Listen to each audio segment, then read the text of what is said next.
लो जी, जब भी हम न्यूट्रिशन की और डाइट की और सेहत की बात करते हैं तो हड्डियां वो चीज़ है इंसानी जिस्म की जिन पे सबसे आखिर में बात होती है। हम कहते हैं नहीं मतलब हड्डियों को हम इतना फॉर ग्रांटेड लेते हैं, और जब इसका मसला हो जाए तो ऐसी तकलीफ होती है और ऐसा चैलेंज हो जाता है कि जिसका इलाज बहुत मुश्किल से भी होता है। इसलिए ज़रूरी है कि वक्त पे ही साथ साथ अपनी डाइट को ऐसे ओरिएंट करें कि आपकी हड्डियां मजबूत रहें, ख़ास तौर पे बुढ़ापे की तैयारी होती रहे। डॉक्टर नौशीन तकवी जो कि पाकिस्तान की लीडिंग न्यूट्रिशनिस्ट है, आज हमारे साथ मौजूद हैं राइजिंग पाकिस्तान में। इनको वेलकम कहेंगे और कहेंगे गुड मॉर्निंग, अस्सलाम वालेकुम। अस्सलाम वालेकुम, कैसे हैं आप? बिल्कुल ठीक डॉक्टर साहब, आपने बिल्कुल सही देखे। मेरी बर्थडे का गिफ्ट आप लेके आई हैं हड्डियों का। मैं समझ रहा हूँ आप क्या कहना चाह रहे हैं। नहीं, आप तो हमारे आइडियल हैं, ऐसे में कुछ भी नहीं। आप जितना अपना ख्याल रखते हैं, आई थिंक जो आपको इतने कॉम्प्लीमेंट्स मैं सुन रही हूँ उस वक्त से, वो सारी वजह यही है कि he takes care of himself. कहते हैं ना, invest your in your bones today, they will take care of your tomorrow. अपनी हड्डियों में आज आप मेहनत करेंगे तो कल आपकी हड्डियां आपका ख्याल रखेंगी। हमारा जो बॉडी स्ट्रक्चर है ना, वो सबसे जो उसकी मेन पिलर है वो हमारी हड्डियां, और हम आपने जैसे कहा हम उसको फॉर ग्रांटेड ले लेते हैं। सबसे पहले हम ये बात करते हैं कि हड्डियों में दो चीज़ें बहुत ज़रूरी हैं, एक आपका कैल्शियम और एक आपका विटामिन डी। मैं एक स्लाइड लेके आई हूँ, अगर हम वो स्लाइड दिखा सके। सबसे पहली स्लाइड दिखाइएगा डॉक्टर नौशीन की। देखिए तौसीक, एक नॉर्मल आपको हड्डी नजर आ रही है और एक आपको ऑस्टियोपोरोसिस नजर आ रहा है। ऑस्टियोपोरोसिस क्या है? एक वो प्रोसेस है जिसमें आपकी हड्डियां भुरभुराने लगती हैं और कमजोर होना शुरू हो जाती हैं। खुदाया, ये वाकई राइट साइड पे जो है एग्जैक्टली, तो ऐसे होल्स बन गए, सुराख हो गए। बिल्कुल बिल्कुल, तो ये आपकी हड्डी भुरभुरा रही है और ये कमजोर होती चली जा रही है। और ऑस्टियोपोरोसिस मर्द हो या औरतें हो, सबकी आजकल बहुत जल्दी स्टार्ट होना शुरू किया, आपकी हड्डियां कमजोर होती चली जाती हैं। अगर हम नेक्स्ट स्लाइड पे जाएं, जहां हम बड़ों की बात करें वहां हम बच्चों को भी नहीं भूल सकते। ऊपर देखें नॉर्मल हड्डी है, और नीचे आप अगर देखेंगे तो रिकेट्स ऑस्टियोमलेशिया लिखा हुआ है। इसमें बच्चों की टांगें थोड़ी टेढ़ी होना शुरू हो जाती हैं, और ये सवेयर विटामिन डी और कैल्शियम की डेफिशिएंसी से हो रहा है। अच्छा, वो मुझे नजर आ रही थी कि नीचे वाली टांगें टेढ़ी, मैंने समझा डॉक्टर नौशीन की ड्राइंग खराब हो गई। नहीं, ड्राइंग बिल्कुल शुक्र है, ये एक्चुअल हड्डियां ऐसी हो जाती हैं। एब्सोल्युटली, तो इसको रिकेट्स कहते हैं, ये बहुत कॉमन है पाकिस्तान में। नेक्स्ट स्लाइड पे जाइएगा प्लीज। देखें जी, आपको अब नजर आया डिफरेंस कि क्या है? एक स्ट्रेट है और बच्चे, और इसमें से बच्चों के लिए चलना ही मुश्किल हो जाता है। सो आज का जो प्रोग्राम है, इट्स नॉट अबाउट एडल्ट्स, जैसे आपने बात की, बुजुर्गों की डेफिनेटली ख्याल रखना है, बच्चों की भी हड्डियों का हमने ख्याल रखना है। तो जैसे आपको पता है कि हम एक प्रोजेक्ट पे भी काम कर रहे हैं जिसमें माँ की सेहत पे कॉन्स्टेंटली फोकस करते रहते हैं, ठीक है। जो माएँ विटामिन डी और कैल्शियम की डेफिशिएंट होंगी, उनके बच्चों में भी कैल्शियम और विटामिन डी डेफिशिएंसी आएगी।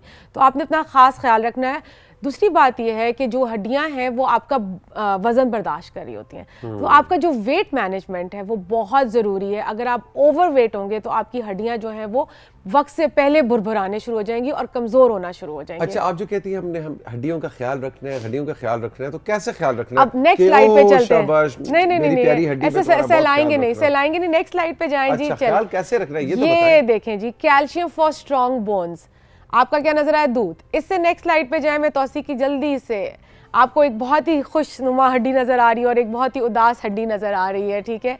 और अब इससे नेक्स्ट स्लाइड पे जाइएगा प्लीज। ये देखें, मैं दो बॉयज का नाम ले रही हूँ। कैल्शियम किस किस चीज से मिल सकता है? अच्छा, कैल्शियम और विटामिन डी दो एक ऐसी चीजें जो आपकी बॉडी नहीं बनाती, आपको उसको बाहर से खाना पड़ता है, ठीक है। आपकी बॉडी में ये दोनों जो चीजें प्रोड्यूस नहीं हो रही। तो मैं तो ये कहूंगा कि भी जल्दी से अपना फोन उठाएं और इस स्लाइड का एक स्क्रीनशॉट ले लें, ताकि आपको याद रहे कि कैल्शियम और विटामिन डी की कमी को दूर करने के लिए आपने क्या क्या खाना है। इससे नेक्स्ट स्लाइड पे चाहिए तो मैंने आपको दिखाना, ये देखें जी, आपके पास बेरीज हैं, ओट्स हैं, बेरीज मतलब चेरीज होगी, स्ट्रॉबेरीज होगी, पालक है, वॉलनट्स है, दही है, फिश में थोड़ी महंगी मुझे मछली होती है बट ये सोर्स होती है, ठीक है। सेसमी सीड्स हैं, यानी कि तिल के बीज हैं, आटा, चक्की का आटा, अंडा, बादाम, ये वो सारी चीज़ें हैं जो आपकी हड्डियों को स्ट्रॉन्ग रखेंगे। इससे नेक्स्ट स्लाइड पे जाएगा।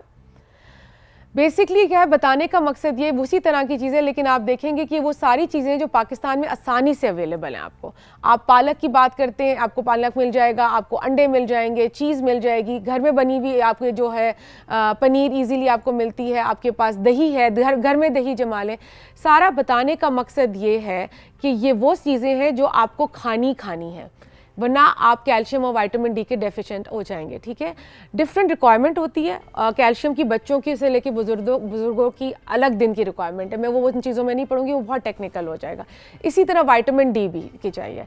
अब बात होती है कि हम कहते हैं अच्छा तुम्हें कैल्शियम की कमी है, तुम कैल्शियम खा लो। जब तक आपकी बॉडी में तौसीक विटामिन डी नहीं होगा, वो कैल्शियम आपके बॉडी में जज्ब नहीं होगा। तो अगर मैं चाहती हूँ कि मेरी हड्डियाँ कैल्शियम को पूरा कंपनसेट करें, तो मेरी जिस्म में विटामिन डी भी होना चाहिए। और विटामिन डी अगर बहुत डेफिशिएंसी है, प्लीज़ अपने ब्लड टेस्ट ज़रूर कराइएगा। खुद से नीम हकीम खतरा जान मत बनिएगा, क्योंकि बहुत सी दफ़ा ऐसा होता है कि लोग कॉन्स्टेंटली सप्लीमेंट्स लेते रहते हैं, दे डोंट रियलाइज़ कि वो टॉक्सिकेशन पे भी जा सकता है। खाला कुदसिया को हुआ था, हाँ, जी जी, तो राहिला को भी होगा। राहिला, वो खाला कुदसिया जो थी वो आई थिंक 4 जनरेशन पहले थी, ये 4 जनरेशन बाद है। उसकी और भी मसाइल हो सकते हैं, लेकिन हम उसको और विटामिन डी खिलाना शुरू कर देंगे। सो ये दोनों चीज़ें आपस में लिंक्ड है, जिसकी एब्जॉर्प्शन ज़रूरी है।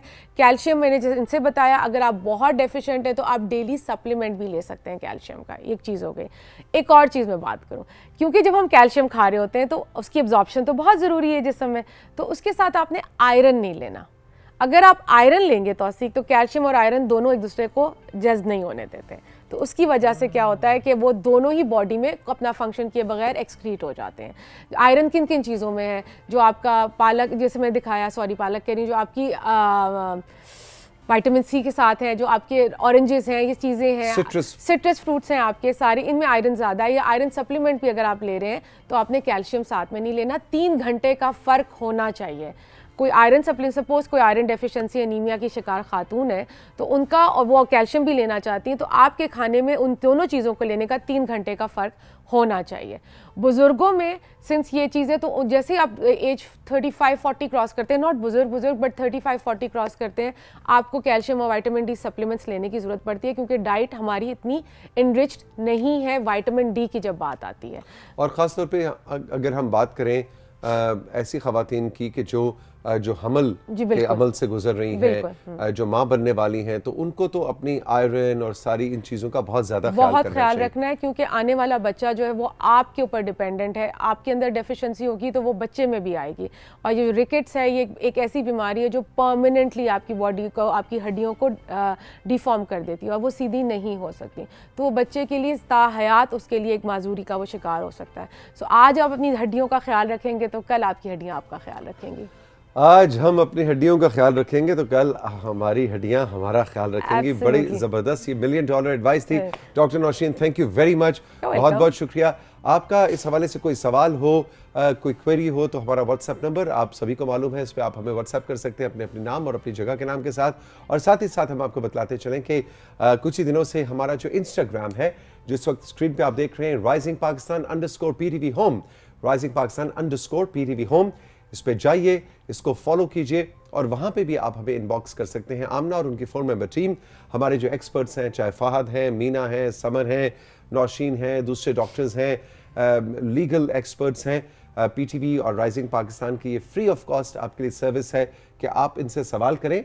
हम ऑन एयर ना भी आपका सवाल करें, आपको उसका जवाब दिया जाता है, मशवरा दिया जाता है। चल के लेंगे एक छोटा सा ब्रेक और ब्रेक के बाद जब वापस आएंगे तो आज सीईओ चीफ एग्जीक्यूटिव ऑफिसर आ रहे हैं पाकिस्तान पॉवर्टी एलिविएशन फंड, जनाब नादिर गुल साहब, और आज हम इनसे कुछ बात करेंगे पॉवर्टी यानी गुर्बत के एतबार से कि पाकिस्तान की कितनी आबादी गुर्बत की लकीर से नीचे जिंदगी गुजार रही है, इसका हल क्या है। और ख़ास तौर पे सैलाब के बाद बहुत से घराने, बहुत सी कम्युनिटीज़, पूरे गाँव गुर्बत की जकड़ में आ गए हैं।